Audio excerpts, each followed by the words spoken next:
মেহেরপুরের মুজিবনগর সীমান্ত থেকে ৫১,০০০ মার্কিন ডলার সহ এক ব্যক্তিকে আটক করেছে border guard Bangladesh BGP.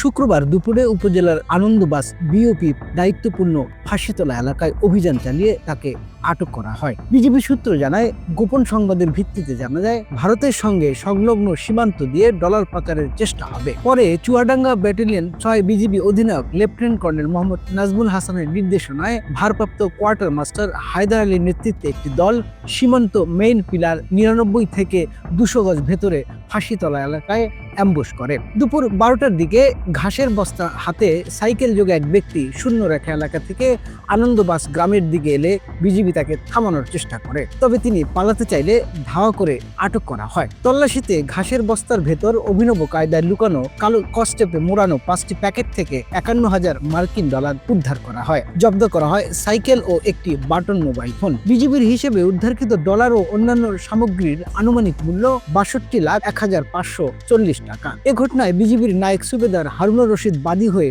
Mujibnagar থানায় মামলা করেছেন। আটক ব্যক্তিকে থানায় হস্তান্তর করা হয়েছে।